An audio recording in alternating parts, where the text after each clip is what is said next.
نحمده ونصلي على رسوله الكريم أما بعد فقد قال الله سبحانه وتعالى في كلامه القديم والفرقان الحميد أعوذ بالله من الشيطان الرجيم بسم الله الرحمن الرحيم قل للمؤمنات يغضضن من أبصارهن ويحفظن فروجهن ولا يبدين زينتهن صدق الله العظيم. அளவற்ற அருளாளனும் நிகரற்ற அன்புடையோனுமாகிய எல்லாம் வல்ல அல்லாஹுவின் பெயரால் துவங்குகிறேன். அருமை நாயகம் முஹம்மதுர் ரசூலுல்லா ஸல்லல்லாஹு அலைஹி வஸல்லம் அவர்களின் மீதும் நற்பாக்கியங்கள் நிறைந்த அவர்களுடைய உம்மத்தின் மீதும் குறிப்பாக இக்காணொளியில் இணைந்திருக்கிற நம் அனைவர் மீதும் எல்லாம் வல்ல அல்லாஹுவின் நல்லருள் என்றென்றும் நிறைவாக உண்டாவதாக. ஆமீன். அல்லாஹு ஜல்ல ஷானுஹு தஆலா தனது அருள்மறை அல் குர்ஆனில் சூரா அந்நூர் அத்தியாயத்தில் பல்வேறு சமூக ஒழுங்குகளை, ஆண்களுக்கான பெண்களுக்கான கற்பொழுங்குகளை எல்லாம் அல்லாஹு பேசுகிறான். கவனித்து பார்க்க வேண்டிய ஒரு செய்தி, ஆண்களுக்கும் பெண்களுக்குமான கற்பொழுக்கம் பேசுகிற போது ஒரே மாதிரியான சில வாக்கியங்கள் அங்கே இடம்பெறுகிறது. பெண்களுக்கான ஒழுக்க மாண்புகள் குறித்து கொஞ்சம் வித்தியாசமான வார்த்தைகள் அங்கே இருக்கிறது.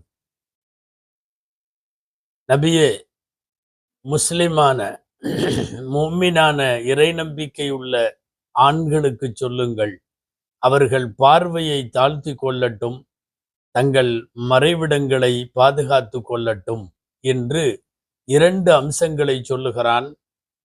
இந்த இரண்டு அம்சங்களில் ஒன்று பார்வையில் பேணுதல், இன்னொன்று கற்பொழுக்கம்.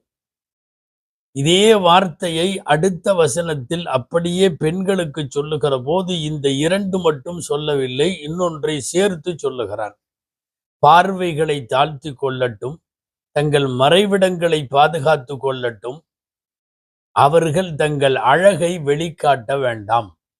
இந்த வார்த்தை ஆண்களுக்கான ஒழுக்கம் பேசுகிற போது இந்த மூன்றாவது இந்த வார்த்தை இல்லை. இது குர்ஆனுடைய அந்த பேட்டர்ன். பெண்களுக்கான ஒழுக்கத்தை பேசுகிற போது குறிப்பாய் சொல்லுகிறது குர்ஆன், அழகை அவர்கள் வழிகாட்ட வேண்டாம் என்று சொல்லுகிறது. தொடர்ந்து பேசும் அந்த வசனத்தில் பெண்கள் தங்கள் அழகை எந்த நேரத்திலேயும் அந்நிய ஆண்களின் கண்களுக்கு விருந்தாக்க வேண்டாம் என்பதை குறித்த பல்வேறு வாக்கியங்கள் வருகிறது. எந்த அளவிற்கு என்றால், அவர்களின் கால்கள், அவர்களினுடைய பாதங்களின் அழகு கூட வெளிக்காட்டப்படக்கூடாது என்பது குர்ஆனுடைய வார்த்தை, அதனுடைய கருத்தின் சுருக்கம். பல்வேறு இடங்களில் அறியாமை காலத்தில் சுற்றித் திரிந்தது போல கண்டபடி பெண்கள் சுற்றித் திரிய வேண்டாம் என்பதை, அவர்கள் ஒழுக்கம் பேண வேண்டும் என்பதை குர்ஆன் எச்சரிக்கிறது. வலா தபர்ரஜ்ன தபர்ருஜல் ஜாஹிலிய்யத்தில் ஊலா, அறியாமை காலத்தினுடைய பெண்களை போன்று வெளியிலே தங்கள் அழகை வெளிக்காட்டி கொண்டு பிறர் கவரும் வண்ணம், பிறரோடு கலந்துரவாடும் வண்ணம் இவர்கள் வெளியில் சுற்றித் திரிய வேண்டாம் என்று சொல்லுகிறது குர்ஆன். இந்த கற்பொழுக்கங்களை மிகவும் கவனத்தோடு கடைபிடிக்க வலியுறுத்துகிற அல் குர்ஆனின் வசனங்களில் நபிகள் நாயகம் ஸல்லல்லாஹு அலைஹி வஸல்லம் அவர்களுடைய வார்த்தைகளிலே இருந்து பெண்களுக்கான ஆடைகள் குறித்த நிறைய ஒழுங்குமுறைகளும் விதிமுறைகளும் இஸ்லாத்தில் பின்பற்றப்படுகிறது, பின்பற்ற வேண்டும் என்று வலியுறுத்தப்படுகிறது. குறிப்பாக பெண்களின் ஆடைகளில் 3 அம்சங்கள் எந்த காலத்திலும் இருக்கக்கூடாது. ஒன்று, முழுமையாக உடலை மறைக்காமல் அளவை குறைத்து காட்டுகிற குட்டை ஆடைகளை, சிறிய ஆடைகளை, அங்கங்கள் தெரியும் ஆடைகளை அணிய வேண்டாம் என்பது முதல் நிபந்தனை. இரண்டாவது, எந்த ஆடையாக இருந்தாலும் பெண்களின் ஆடைகளில் மிகவும் மெல்லிய ஆடைகள், பார்ப்பதற்கு கவர்ச்சியாகவோ அல்லது ஆபாசமாகவோ தெரியும் வண்ணம் மெல்லிய ஆடைகளை அணிய வேண்டாம் என்பது இரண்டாவது. மூன்றாவது, மிகவும் இறுக்கமான ஆடையும் அணிய வேண்டாம். அங்க அசைவுகளை, அங்கத்தினுடைய அளவுகளை எல்லாம் சொல்லி காட்டக்கூடிய அளவுக்கு மிகவும் டைட்டான இறுக்கமான ஆடைகளை அணிய வேண்டாம் என்பது பெண்களுக்கான ஆடைகளின் ஒழுங்குகள். அன்பானவர்களே, குர்ஆனிலும் சரி ஹதீஸிலும் சரி ஆண்களினுடைய ஆடை முறைகளில் இது எதுவும் சொல்லப்படவில்லை. அவர்கள் மிகவும் டைட்டாக அணிவதோ, மெல்லிய ஆடை அணிவதோ, அளவு குறைப்பு பற்றியோ ஆண்களுக்கு சொல்லப்படவில்லை. இது பாரபட்சம் எல்லாம் அல்ல. ஆண்களை விடவும் தூண்டும் விதத்திலும் கவர்ச்சியான விதத்திலும் இயற்கையாகவே அழகோடு படைக்கப்பட்டிருக்கிற பெண்களின் அங்கங்கள் வெளியே தருகிற போது அதனால் ஏற்படும் சமூகத்தினுடைய குற்றங்களை கட்டுப்படுத்துவதற்கு படைத்தவனே சொல்லித் தருகிற வழிமுறை ஒழுங்கு இது. ஆனால் ஆச்சரியம் என்ன தெரியுமா? நமக்கு ஒரு வித்தியாசம் தெளிவாகவே பார்த்தால் புரியும். இதற்கு பெரிய ஆதாரம் தேவையில்லை. ஆங்காங்கே அங்கங்கள் திறந்திருந்தாலும் பிரச்சனை இல்லை என்கிற ஆண்கள் சரியாகவே ஆடை உடுத்துகிறார்கள். முழுமையாக மறைக்க வேண்டும் என்று வலியுறுத்தப்பட்ட பெண்களின் ஆடைகளில்தான் நிறைய ஆங்காங்கே இடைவெளிகள், ஜன்னல்கள், ஆங்காங்கே சில வெண்டிலேஷன்கள், நிறைய இப்படி தன் அங்கத்தை காட்டுவதை போன்று ஆடை உடுத்துகிற பெண்களை பார்க்கிறோம். அன்பானவர்களே, பெண்களினுடைய ஆண் பெண் கலப்பு என்பது இஸ்லாமிய மார்க்கத்தை பொறுத்தவரை பல்வேறு சமூக ஒழுங்குகளை கருதி அது தடுக்கப்பட்டிருக்கிறது. இதுல விரிவாக பேச வேண்டியதில்லை. உச்சகட்டமாக ஒரு செய்தி சொல்லலாம். போர்க்களங்களில் இறந்து போகக்கூடிய ஒட்டுமொத்தமான ஒரு கூட்டமான மையத்துகளை, சவங்களை, பிரேதங்களை புதைக்கிற போது அவர்கள் இறந்து போய்விட்டார்கள், உயிர் பிரிந்து விட்டது. அப்போதெல்லாம் ஒரு பெரிய குழி தோண்டி ஒரு 10 பேர் 20 பேரை ஒரே குழியிலே அடக்கும் பழக்கம் போர் சூழலில் உண்டு. அந்த நேரத்திலும் கூட மார்க்கத்தின் சட்டம் என்ன தெரியுமா? ஆண்களின் பிரேதங்களை எல்லாம் தனியான குழியில், பெண்களின் பிரேதங்களை தனியான குழியில். அப்படித்தான் அடக்கம் செய்யப்பட வேண்டும் என்பது இஸ்லாமிய சட்டம். ஒரு 4-5 ஆண்களை, ஒரு 4-5 பெண்களை எல்லாம் ஒரே குழிக்குள் அடக்கம் செய்வதற்கு அனுமதி இல்லை. அவர்கள்தான் இறந்து போய்விட்டார்களே, உயிர் பிரிந்து போனதற்கு பிறகு என்ன தவறு நடக்கும்? ஏன் அப்படி என்பதல்ல. மார்க்கத்தினுடைய சட்டம், பெண் என்பவள் கண்ணியத்தோடு அணுகப்பட வேண்டும். அவர்களுக்கான பிரேதங்கள் கூட ஆண்களோடு கலந்திருக்க வேண்டாம். பொதுவாக ஆணும் பெண்ணும், நாம் இது உதித்த பல்வேறு விவாதங்களுக்குள்ளே செல்லுவதற்கு முன்னால், விளக்கங்களுக்கு செல்லுவதற்கு முன்னால், இறைவனின் படைப்பில் இது பஞ்சும் நெருப்பும். வாய்ப்பு கிடைத்தால் பற்றி கொள்ளும் சூழல் ஏற்பட்டுவிடும். அது தனித்தனியாகவே இருக்க வேண்டும், பாதுகாக்கப்பட வேண்டும். இது பெண்களை அடிமைப்படுத்துவதல்ல, பெண்களை பாதுகாப்பது. இது பெண்களை அவர்களுக்கான பின்னடைவல்ல, சொல்ல போனால் அவர்களுக்கான கண்ணியம்.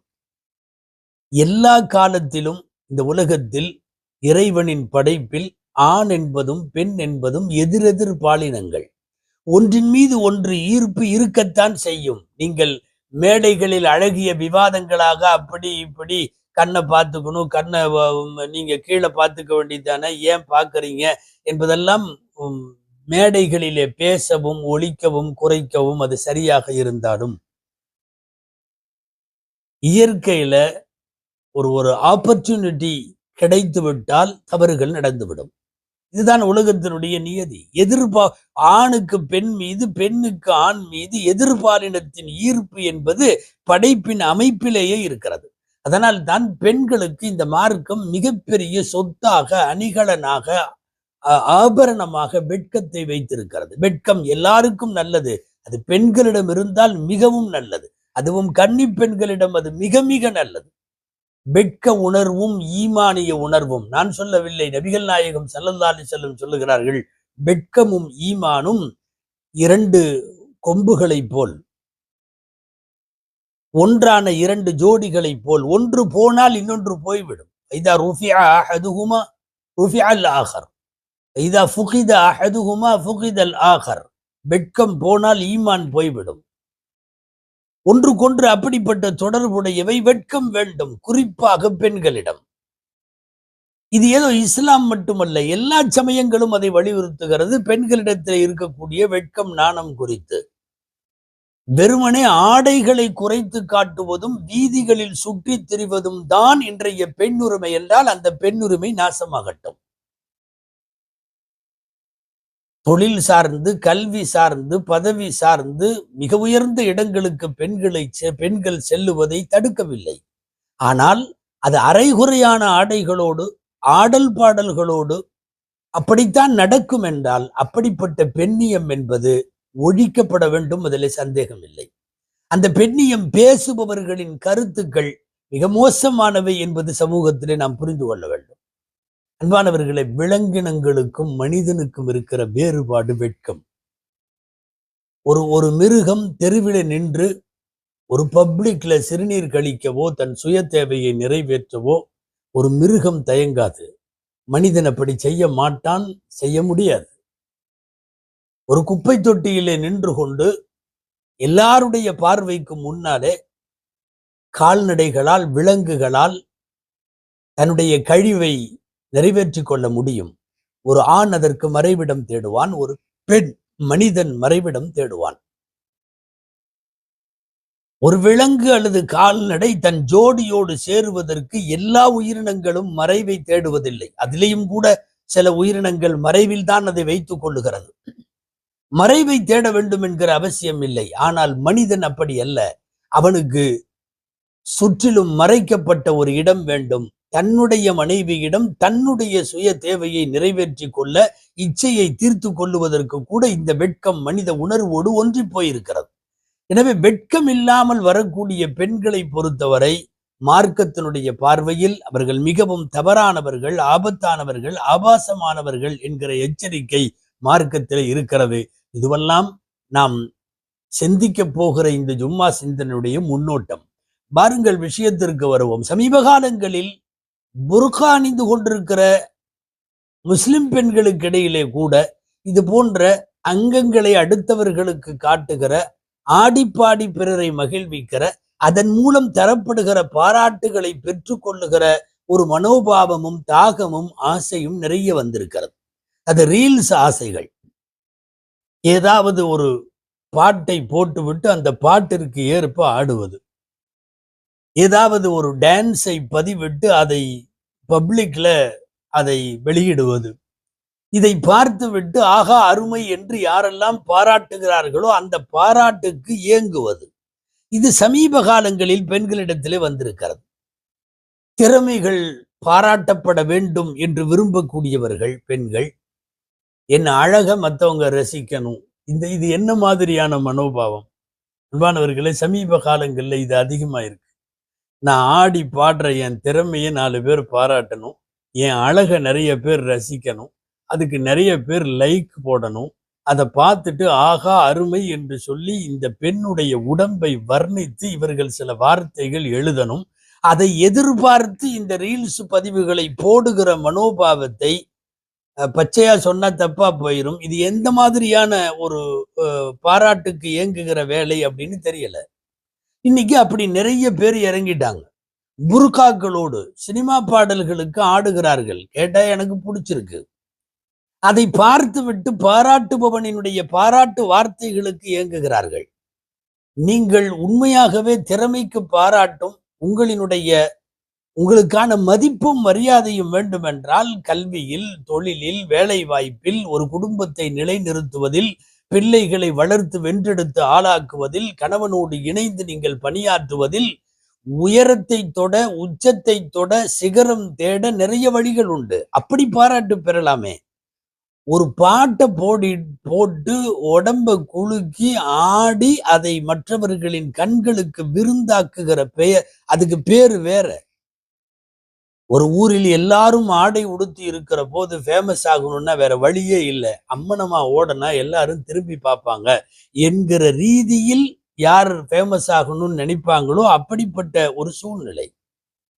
பாடலை போட்டு ஆடி நாங்க ஒண்ணுமே செய்யல, ஒரு பாட்டுக்கு ஆடுறோம் அவ்வளவுதானே, இந்த திறமையை கூட நாங்க வெளிப்படுத்த கூடாதா?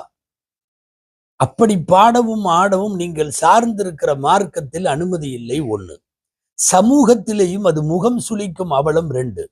இன்னொன்னு, இன்றைக்கு வரக்கூடிய எந்த பாடல்களாவது ஒன் மீனிங்ல, ஒரு அர்த்தம் கொண்ட பாட்டுகள் எத்தனை இருக்கிறது என்று தேடித்தான் பிடிக்க வேண்டும்.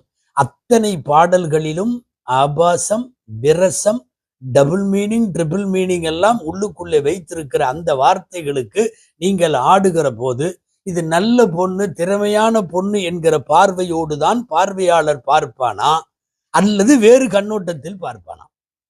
இந்த மாதிரி ரீல்ஸ் போடுற புர்கா பொம்பளைகள்கிட்ட பெண்கள்கிட்ட கூப்பிட்டு ஏமா இப்படி பண்றீங்கன்னா, அவங்க 2 விஷயம் சொல்றாங்க. முதல் விஷயம் என்ன தெரியுமா? நான் எனக்கு பிடிச்சதை செய்யறது கூட அனுமதி இல்லையா? அதுக்கு நீ இஸ்லாமிய வட்டத்துக்குள்ள இருக்கணும்னு அவசியம் இல்லை. ஒரு இஸ்லாமிய அடையாளத்தை அணிஞ்சிட்டு செய்யணும்னு அவசியம் இல்லை. எனக்கு பிடிச்சதை நான் செய்யணுங்கிறதுக்கு பேரு மார்க்கம் அல்ல. தேவைப்பட்டால் நான் முஸ்லிம் அல்ல என்று அறிவித்து விட்டு நீ என்ன செய்தாலும் யாரும் கேட்க போவதில்லை. இஸ்லாமிய அடையாளங்களோடு அந்த அடையாளத்தை கொச்சைப்படுத்துகிற வேலை என்பதால் தான் பேசுகிறோம். இதனால நீ பழமைவாதின்னு சொல்லு, மத பழமைவாதம்னு சொல்லு, ஃபண்டமெண்டலிஸ்ட்னு சொல்லு, இவங்கெல்லாம் ஒண்ணுமே தெரியாத காட்டுமிரா, நீ என்ன வேணாலும் சொல்லிக்கோ. ஒரு மார்க்கத்தினுடைய அடையாளங்களை, புனிதமாக அவர்கள் கருதுகிற அடையாளங்களை கொச்சைப்படுத்துகிற எந்த பெண்ணும் இஸ்லாமிய பார்வையில், இஸ்லாமியர்களின் பார்வையில் அவள் கேவலமானவள் தான். இவங்க சொல்ற முதல் விஷயம் இது. எனக்கு பிடிச்சதை நான் பண்றேன். 2வது என்ன தெரியுமா? நான் மட்டும்தான் பண்றேன்னா, அங்க பாருங்க, அங்க நடக்குது, இங்க நடக்குது, அங்க கற்பழிப்பு நடக்குது, அங்க கொலை நடக்குது, இங்க கொள்ளை நடக்குது. ஒரு தீமைக்கு, ஊரிலே உள்ள தீமைகளை ஆதாரமாக காட்டுவது அசிங்கத்திலும் அசிங்கம், உச்சகட்ட அசிங்கம். ஏன்பா திருடுற? நான் மட்டுமா திருடுறேன்? அங்க பாருங்க, அவர் நிறைய திருடுறாரு, அவர் அவ்வளவு கோடி திருடுறாரு, இவர் இவ்வளவு லட்சம் திருடுறாரு. இது எந்த மாதிரியான மனோபாவம்? நீ ஏன்பா இந்த தப்பை செய்யற? நான் மட்டுமா செய்யறேன்? அங்க பார், அதை பார், இதை பார். ஒரு தீமையை இவன் சரி காணுவதற்கு ஊரில் இருக்கிற தீமைகளை பட்டியல் போட்டால் இதை விட கேவலமானவங்க வேற யாராவது இருப்பாங்களா? யோசித்து பார்க்க வேண்டும். நாம சும்மா ஒரு புர்கா போட்டுட்டு ஒரு பெண்ணு ஆடுதுங்கிற கண்ணோட்டம் மட்டுமல்ல, இங்கே நீங்கள் நினைத்து பார்க்க வேண்டும். புர்கா என்பது இஸ்லாமிய அடையாளம், தொப்பி தாடி என்பது இஸ்லாமிய அடையாளம், பாங்கு, பள்ளிவாசல், தொழுகை என்பதெல்லாம் இஸ்லாமிய அடையாளம், இஸ்லாமிய புராதன சின்னங்கள். அரபியிலே ஷாயிருத்தீன் என்று பெயர். மார்க்கத்தினுடைய புனித சின்னங்களை அவமதிக்கிற வேலையை செய்கிற போது அது யாருக்கு எதிராக இருந்தாலும் பொங்கித்தான் ஆக வேண்டும். ஒன்றும் வேண்டாம். ரீல்ஸ் போடுகிற புர்கா பெண்கள்கிட்ட நம்ம கேட்கறது என்ன தெரியுமா? இன்றைக்கு நடிகர் நடிகைகளில் ஏராளமான பேர் முஸ்லிம்கள். எந்த நடிகையை பத்தியாவது இப்படி எல்லாம் திட்டி, நீ பண்றது தப்பு, நீ உருப்படுவியா, அப்படியா இப்படியா, நாசமா போவோ, உன்னை விட மாட்டேன், யாராவது முஸ்லிம் சமூகம் பேசுகிறதா? இல்லை. காரணம், அவர்கள் இஸ்லாமிய அடையாளமான புர்காவோடு உலா வரல. என்ன ஆபாசமாக அரைகுறை ஆடைகளோடு 2 பீஸ்லேயே நடிக்கக்கூடிய முஸ்லிம் பெயர் வைத்திருக்கக்கூடிய முஸ்லிம் பெயர் தாங்கி நடிகைகள் உண்டு. அவங்களையெல்லாம் நம்ம பேசல. மார்க்கத்தின் சின்னமான புர்காவை அணிந்து கொண்டு நீ மார்க்கத்தை கேவலப்படுத்தாதே என்பதுதான் இன்றைய கேள்வி. ஒரு பம்பாய் திரைப்படத்திற்கு, மணிரத்னத்துக்கு எதிராக முஸ்லிம் சமுதாயம் கிளம்பியது எதனால? புர்கா அங்கே அடையாள சின்னமாக வைத்து அவமானப்படுத்தப்படுகிற போதுதான் இங்கே முஸ்லிம்கள் பொங்கினார்கள், அவர்கள் கோபமுற்றார்கள், அவர்கள் சமயம் சார்ந்த அடையாளம் கொச்சைப்படுத்தப்படுவதற்காக. ஒண்ணு வேண்டாம், நீ செய்யறது சரியா இல்லையா அப்படிங்கிறத உனக்கு வந்திருக்கக்கூடிய அந்த கமெண்ட்ஸ் எல்லாம் இருக்குமல்ல, பின்னூட்டங்கள், கொஞ்சம் போய் படிச்சு பார்த்தா தெரியும். ஆரம்பத்தில் சர்ச்சைக்குரிய விஷயங்களை நீ பேசுவதற்கு முன்னால் நீ ஆடி ஆடி பாடி பாடி உன் பதிவுகளை போட்ட போது நடந்தது என்ன தெரியுமா? அத்தனை பேரும் உன் உடம்பை ரசிக்கிறவர்கள். யாரும் உன் திறமைக்கு பாராட்டி மதிப்பெல்லாம் கொடுக்கல. யாரும் உன்னுடைய கௌரவத்தை, உன்னுடைய அந்தஸ்தை உயர்த்தி எல்லாம் பேசல. அந்த ஆட்டம் சூப்பராக இருக்கிறது என்பதை, உடலின் அசைவுகளை, உடலின் அளவுகளை எல்லாம் வர்ணித்து சபைகளில் பேசுவதும், அச்சில ஏற்றுவதும் அது கூட தகாது என்கிற அளவுக்கு உள்ள மோசமான உன் உடல் சார்ந்த வர்ணனைகள் அதுதானே கமெண்ட்ல வந்திருக்கு. இந்த ரசிக்கிற இந்த ஆபாச மனப்பான்மை, இதை ஏத்துக்கிட்டு இதை பாராட்டி என்று நினைக்கக்கூடிய மனோபாவத்தை என்னவென்று சொல்லுவது? கமெண்ட்ஸுகள்ல இப்ப சமீப காலமாக நான் மட்டும்தான் செய்யறேன்னா, எங்க ஊர்ல இவ்வளவு நடக்கலையான்னு கேட்கிற அதுக்கு பின்னாடி உள்ள கமெண்ட்டுகள் என்ன தெரியுமா? 100% இந்த நாட்டில் மததுவேஷத்தை தூண்டுகிற சங்கிகளின் கமெண்ட். நீ வாமா, நீ பேசுமா, நீ ஆடுமா, உனக்கு பிடிச்சதை நீ செய்மா. இவங்கெல்லாம் மத பழமைவாதிகள். இஸ்லாம் ஒழிக்கப்பட வேண்டும், இஸ்லாம் பயங்கரவாத மார்க்கம், இஸ்லாம் பெண்ணடிமைத்தனம். உனக்கு தெரியுதா உன்னை ரசிக்கிறவன்லாம் யாருன்னு? ஒரு புர்கா போட்டு கொண்டு நீ ஆடுகிற போது உன்னை பாராட்டுகிற எக்கச்சக்கமான பேர் இஸ்லாமிய எதிர்ப்பாளர்கள், சங்கிகள். உன்னை அல்ல, உன் பாரம்பரியத்தை, உன்னுடைய தாத்தா, உன்னுடைய பாட்டி, உன்னுடைய வாப்பாவின் வாப்பா, ஒரு வம்ச தொடரை, இஸ்லாத்தினுடைய 1500 ஆண்டு கால பாரம்பரியத்தை கெடுத்து குட்டிச்சுவராக்குகிற கமெண்டுகளுக்கு நீதான் சூத்திரதாரி என்றால், அதுவும் மிக மோசமான கமெண்டுகள். அது ஒரு லேசா, நான் எனக்கு பிடிச்சதை கூட செய்யக்கூடாதா, நான் என்ன ஆபாசமா பண்றேன், புர்கா போட்டு தான் ஆடுறேன். புர்கா போடுறதுக்கு தான் சொல்லியிருக்குது, போட்டுட்டு ஆடுறதுக்கெல்லாம் சொல்லல. இதுல நீ லேசா ஊரில் உள்ள முஸ்லிம்களுக்கும் இஸ்லாமிய குடும்பங்களுக்கும் எதிர்ப்பாக சில வார்த்தைகள் பேசின உன்ன அடிச்சானே போஸ்ட், வீரமங்கை வேலுநாச்சியார் வருக, உன்ன மாதிரி தான் இருக்கணும், நீ ஜான்சி ராணி, அப்படி இப்படி உன்னை வெளியே கொண்டு வர்றதுக்கு துடிக்கிறவன்லாம் யாரு தெரியுமா?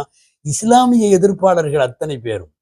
தயவு செய்து அதை உனக்கான பாராட்டு என்றோ கௌரவம் என்றோ ஒருபோதும் நினைச்சிடாத. ரொம்ப தெளிவா உனக்கு உதாரணம் சொல்லணும்னா, இஸ்லாமின் சிறப்புன்னு ஒரு புத்தகம் நம்ம எழுதுறதா வச்சுக்குவோம். 500,000 பிரதிகள் வைக்கிறது பெரிய கஷ்டம்.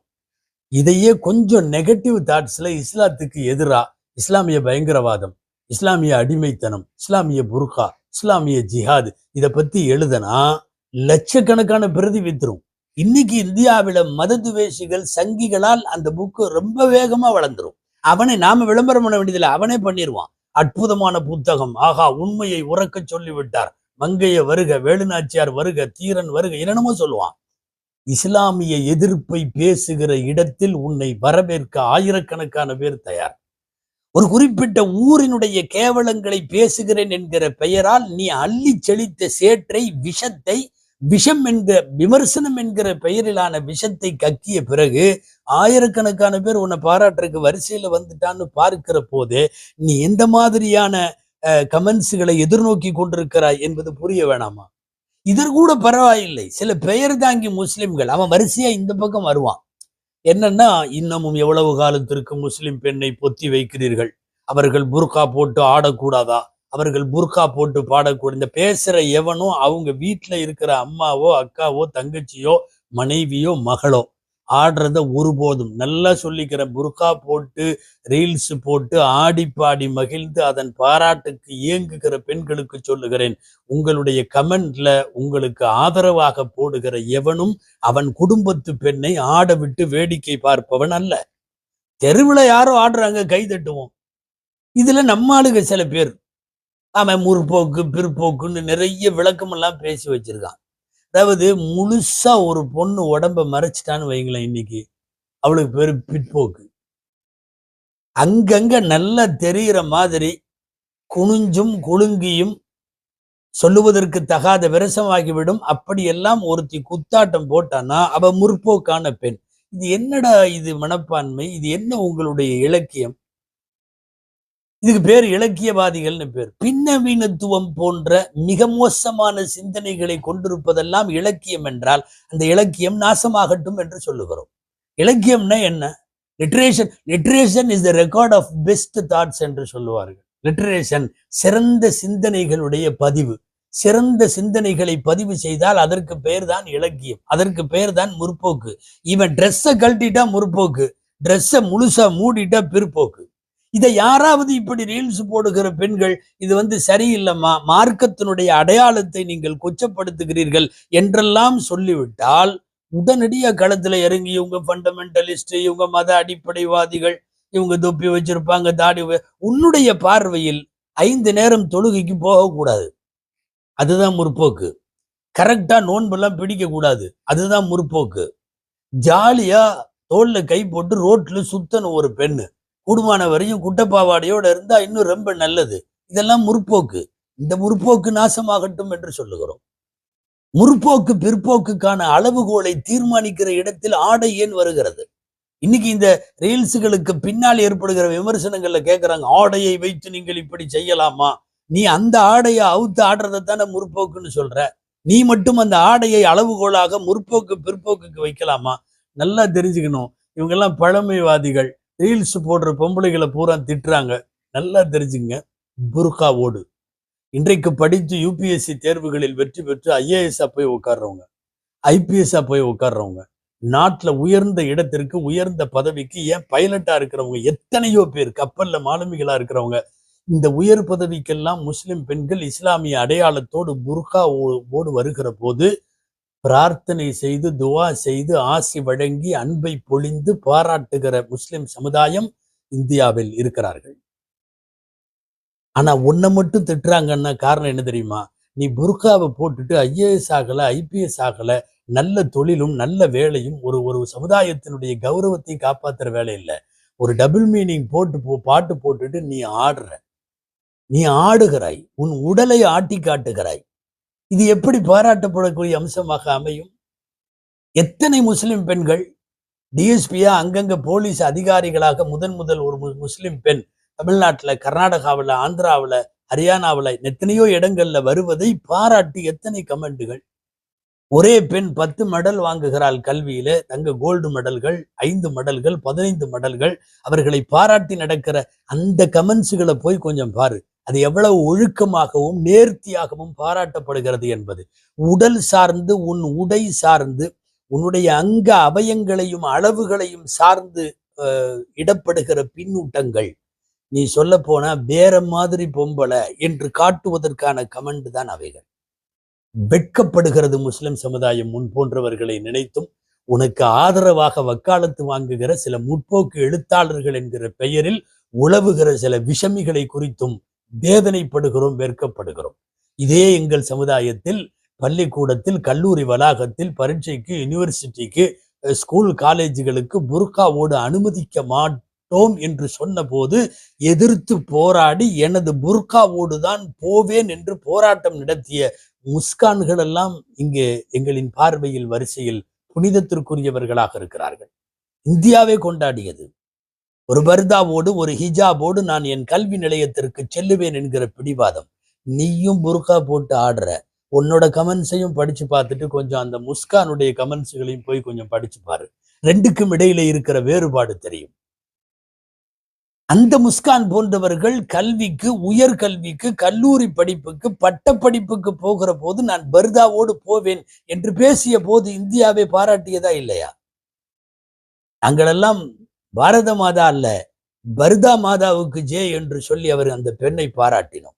ஒன்னும் இல்லை, இப்போ உன்னை வேலுநாச்சியார்ன்ட்டான், ஜான்சிரான்ட்டான். இன்னும் கொஞ்சம் இதை விட மோசமா முஸ்லிம்களை திட்டினா நீ தான் பாரத மாதான்றான். இன்னைக்கு இருக்கிற விஷமிகளினுடைய, சங்கிகளினுடைய பதிவுகள் அப்படி. இதுல சில பேர் அறிவுஜீவிகள் மாதிரி, இஸ்லாமிய பெண்களை சுருக்காதீர்கள், ஹதீஜா ஒரு தொழிலதிபர் இல்லையா, ஃபாத்திமா ஒரு சிறந்த அறிவுஜீவி இல்லையா, ஆயிஷா அம்மா சிறந்த நிர்வாகி இல்லையா, இன்றைக்கு மட்டும் ஏன் இப்படி ஆக்கி விட்டீர்கள்? அவனுக்கெல்லாம் வரலாறு புஸ்தகத்தை கையில கொடுத்து படிக்க சொல்லணும். வஃபாத் ஆகி போகிற போது கூட என் உடம்பு மத்தவங்க பார்க்க கூடாதுன்னு நினைச்ச ஃபாத்திமாவை நீ எதுக்காக உன் கமெண்ட்ல, உன்னுடைய கட்டுரையில கொண்டு வர்ற? உனக்கு எப்படி ஃபாத்திமா ஆதரவாகுவார்கள்? உன்னுடைய முற்போக்குக்கும் விஷமத்தனத்திற்கும் ஃபாத்திமா எப்படி துணை போவார்கள்? தெரிந்த வரலாறு நமக்கு இங்கே வரலாறு சொல்வது நோக்கம் அல்ல.